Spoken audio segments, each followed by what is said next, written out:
Hey everyone, Miss R here. As part of our Lenten thing, Father Con and I decided that we're going to do regular weekly videos that we're going to record, and we're going to discuss various issues on spirituality and life and how does faith help us with those things. So for our first weekly installment, you could say, we're here and we're going to talk about how some of us are feeling like this is our new normal, that our new normal is going to involve just a lot of things taken away from us. And so how do we cope with this? So we'll begin by just saying hello to Father Con. Hello, Father Con. Hi, Adriana. How are you? Good morning. It's lovely to see you again. It is lovely. And, you know, I'm taking this as my coffee time with you. Oh, and it's my coffee time Yes, too. there we go. We're Yes. having coffee together. A lot easier than driving somewhere and, you know. Absolutely. Absolutely. So how are things at the parish? Because I know it opened up again. Very good. I think people are still a little nervous about coming back, even though we have new regulations for coming back. So we have to take the contact tracing much more seriously. So everybody's name and telephone number is required as you come into the church. Assigned seating, so you can't just sit anywhere.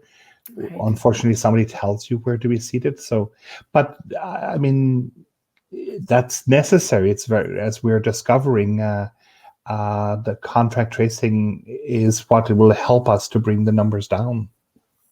So yes, well, I mean, good for the measures, and I'm sure for those who are going, it's probably bringing some comfort. That's right. One of the things we're having to do, I mean, Adrienne, I think you know that I'm a little bit of a Luddite when it comes to a lot of this technology. So what I've had to learn in the last year, but this Lent, everything in the parish, even, I mean, we have Mass at the church on Sunday and we have Mass during most weekdays, but everything for Lent is online this year. So we've learned how to do all of these things. I had a meeting this morning at 7:00. Wow. Just to get something organized, just another program organized. So, and it feels a little bit odd to tell people that, you know, what they would normally come to church for during Lent. Now, would you please go online and here's the link, or here's the link that you require. And the other thing that's really interesting is how adept our parishioners are using technology. You know, that's a point. It's great, and it's wonderful to see. That's a point that teachers watching and a lot of students watching can resonate with. Oh, because yeah. Teachers, we all have done a huge learning curve on how to transform our teaching and our being a school to virtual and online. You know, I'm as our teachers and students know, you know, I'm doing the live morning broadcast, and you know, it's funny. It's necessity is the mother of all invention. Right? When you find that you have to, you're going to find a way. You're going to learn it. You learn to adapt. You learn to adapt. That's what makes us human. And that brings us to our topic. Wonderful. So I've heard from some teachers that students are feeling like this is it. This is the new normal. We're not going back to high school life the way they knew it. They're going to lose out on their sports, their extracurriculars, on gathering, on prom, on school dances. How do we cope with something like this? Can faith offer something to help us cope with how we're feeling? I would hope so. I mean, the story, you know, both the Old and the New Testament scriptures are wonderful testimonies to endurance and to people adapting to the different situations that they find themselves in. I mean, you know, I think it was last week you and I were talking about time, and we were talking about God's time. Yes. And how God's time is not measured in the way in which we measure time. But I mean, you know, good student of history knows that we've been here before. It may not, we've been here with pandemics before. We've been here with very, very serious things before. I mean, are our current high school students yes, they are too young to remember September the 11th. Yes. Yes. And do you remember the fear of travel Oh, that we had? yes. My mum passed away in late October of September the 11th. Traveling was a nightmare. I Was an bet. absolute. It was and I had to travel for some other work that I was doing into the United States a few times after September the 11th, and it was a horrible experience. I mean, SARS. I was living in Waterloo at the time, and we were hit bad by the SARS Right. epidemic there. And so we, that whole idea of the keeping your distance, sanitizing. We didn't wear masks; weren't a big thing at that particular time. But there are. I just finished reading a great book by Emma Donoghue. She's a Canadian Irish writer. She lives in London, Ontario. Called the title is something about the stars, and she writes about the Spanish flu in 1918, 1919. And honestly, it's as if she's writing about what we're doing at the present time, Really. wearing masks, etc. So when you look at the scriptures, the place where you can find the greatest comfort is in books like the Psalms, Yes. Yes. where they're the lovely Psalms of consolation, for example, where uh, people might find themselves in they're very down. Out of the depths I cry to you, O Lord. O Lord, hear my voice. Let your ears be attentive to the voice of my pleading. I mean, that's the way I'm sure we're feeling once, twice, three, four, five times a week. Oh, for sure, for sure. And I'm familiar with Walter Brueggemann Oh, lovely. Yeah. for the viewers who may not know. Walter Brueggemann is a world-renowned Hebrew scripture scholar. And he talks about the Psalms as being Psalms. There's Psalms of orientation. So Psalms of the Mhm. familiar. This is the life. We know our life. And then there's Psalms of disorientation where something happens. And as we know, the Israelites became oppressed and ruled by other nations. So those are Absolutely. the Psalms of disorientation. Like, woe is us, Lord, hear us. We're dying over here, Mhm. or help us. Then there are Psalms of reorientation. So a new normal has come Absolutely. and has settled down. And okay, praise you, Lord. You have heard us and have led us out of the darkness and that sort of thing. So I rely on that. I rely on our Absolutely. salvation history because and just our history.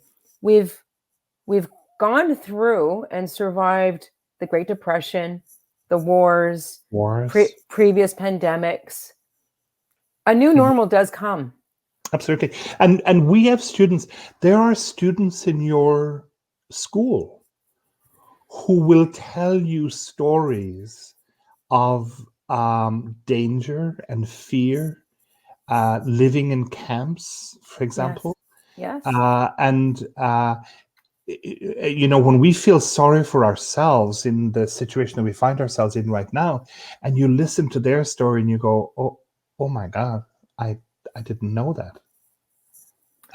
Yes. There are I mean, so there's a lot of it. The 23rd Psalm, the most popular and famous one, the Lord is my shepherd. That lovely, gentle, pastoral idea. But then you go through the verses of the Psalm and look at all. It's in the good times and in the bad. The Lord walks with us. The Lord journeys with us. Though I walk through the valley of the shadow of death, no evil will I fear, for you are with me. I've been relying on that line. Though I walk in Yeah, the valley of death, I will fear no evil. Your rod absolutely. and your staff, they comfort me. Yeah, I've walked the valley of the shadow of death is a real place in Israel. So if you go on Google Maps and you look for Jericho, Yes. so if you set Jericho as your lower point and set Bethany or Bethphage, which is just outside of Jerusalem, as your second point, Hmm. You'll notice that there's a valley between the two. Right. That's the valley of the shadow of death, and Really? I've hiked it. Yeah, it's in fact you have to leave Jericho. I did it in the month of it was either August or September, and it's very hot, of course, because it's desert. And you have to leave Jericho early, like 4 o'clock, 4:30 in the morning, Right. because of the heat. And you're in the valley of the shadow of death. You're right in the middle of it. And there's a monastery there, and you stay there for several hours until the afternoon, where you can finish your journey. It's about, I think all told, it's about 15, 20 kilometers, Wow. maybe a little bit more than that, before you can continue your journey to Bethany and Bethphage, and eventually into Jerusalem. I Uh, can only imagine what this and valley is like. okay, and you go through, I mean, halfway up the hill before you get into the valley of the shadow of death, you're saying to yourself, what kind of idiot am I to be doing this? There's a bus. I could take the bus. It would be, there's a road, because there's also a road, but Yeah. you're walking on a path. Right. Very much there's a stream which is dry at that particular time of the year, and you may only be 30 minutes into the journey. You're going, I am so stupid. Why am I doing this? But yeah, you did it for the experience. and then you get to the monastery, and you say, oh, you're panting for breath. You say, oh, okay, all right, okay, I can do this. And then you rest, and the coolest water comes out of a little stream. It's where they get all their water. And I couldn't have, they offered me coffee, which is strong Middle Eastern coffee. Yeah. But I just wanted water, and you drink water and you rest. And the rest of the journey, and I mean, then when you get out of the valley, you're and you see Jerusalem in the distance, you think, oh, okay, this, and your heart is filled. Yeah. And I think that's how maybe we need to be thinking about these times. There's another lovely example in the Old Testament scriptures. It's the example of the prophet Isaiah, who, as a young prophet, is about the age of most students at St. Thomas Aquinas. So what, maybe 18, 17, 16, 16? 17, 15, 16, 17, 18. And what I love about the young prophet, because you've got the young prophet and the old prophet, and what I love about the young prophet is that when the old folk are sitting and rolling their hands and crying the rules of Babylon, and they're talking about the disaster that they find themselves in, the young prophet stands up and speaks up to his parents and his grandparents and his aunts and uncles, and he says to them, you know what? You lot are full of it. Yeah, teenagers say that to us all the time. You're sitting here by the rivers of Babylon. You're weeping and wailing because of the situation that you find yourselves in. Well, smarten up, shake yourselves out of it, and for the love of God, get on with it.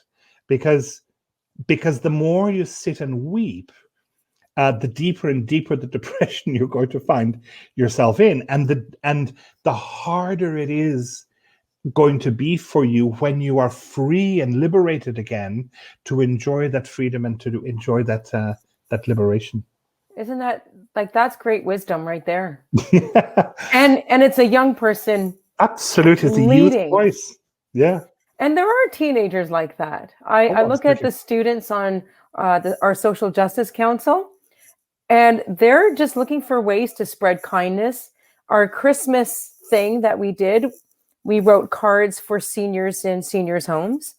For Valentine's Day, we did Valentine cards for the frontline healthcare workers at Joe Brandt. And now they're doing kindness in the community campaign. So it made it to one of our teachers. So someone in the community was getting their mail at the community mailbox. And there was one of our students putting sticky notes on all the little boxes of just, uplifting messages. Isn't that lovely? And so this Fantastic. person in the neighborhood said, "Oh, who are you?" And I still have to figure out who it is. She says, "Oh, I'm a grade 11 student at STA." And the neighbor said, "Oh, can I take your picture?" So I guess she tweeted it or knew someone at the school, sent it to one of our teachers, or one of our teachers found it on, on social media, and then forwarded it to us. So that's how we know. So there are some students who are saying, "Okay, so this is it." But it's not going to overwhelm us. Absolutely, yeah. We're going to keep doing some kindness. We're going to do things to uplift people. But there are students who are feeling very, oh my gosh, is this the new normal? Yeah. Do you And know? Yeah. Do you know Mary Jo Leddy? She's a I've philosopher. heard, yes, I've heard of Yeah. her. I never met her. She's in Toronto. She teaches at the University of Toronto. She has a lovely line which I use a lot in the parish, and the line is, "Say to the darkness, you have no power over me." Um, I think that's a lovely mantra to carry about every day. That when we find ourselves being pulled down and weighed down by, the dark thoughts of, will we ever get out of this, and why are we in this, and life will never be the same, and all of that kind of stuff. That's, I think, where we have to sit back and just go, wait a minute. Yes. I have to say to this darkness, you have no power over me.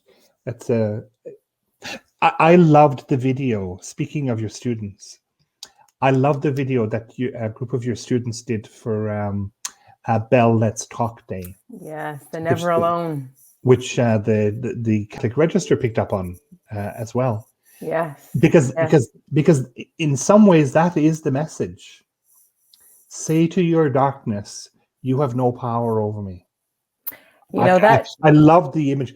Whoever did the yes. music for that, they're gifted. I mean, everybody's gifted in it, but Yes. but I love the way that the kids, as they recognize that they have the power to. That's what they're doing. They're saying to the darkness, "You have no power over me." That reminds me of the Albert Camus quote. "In the midst of winter, I found there was within me an invincible summer." And that makes me Absolutely. happy. For it says that no matter how hard the world pushes against me, within me, there's something stronger, something Absolutely. better pushing right back. Absolutely. And I one of love the that. Oh, that is gorgeous. And one of the things, speaking of Camus, one of the things to keep in mind is reorient your thinking in a sense to say, this is quiet time. This is almost like a downtime to prepare us for the surge of creativity that comes when we get out of this. Oh, yes. Like Because a winter to a absolutely. spring. Absolutely. Because if you look through history, if you go back through history, Yeah. periods like this have led to some of the most incredibly creative periods in our history, out of which some of the best and most wonderful thinking came. Well, just like that video you just mentioned, The Never Alone. Absolutely. Absolutely. Would they have come up with something similar had life been normal and they would have been distracted with other things? Absolutely. Absolutely. So this is like a quiet time to, Yes. I always think of the trees. The trees aren't dead. They look barren, but they're not dead. They're just living in their roots and they're ready for spring. And once the weather and everything is right, the trees burst with leaves and the flowers bloom. So Yeah. this is our winter of just living in the roots. I happen to have with me, do you have time for a quote? Sure. Yeah, I happen to have with me this piece by John O'Donoghue, which became very popular a year ago.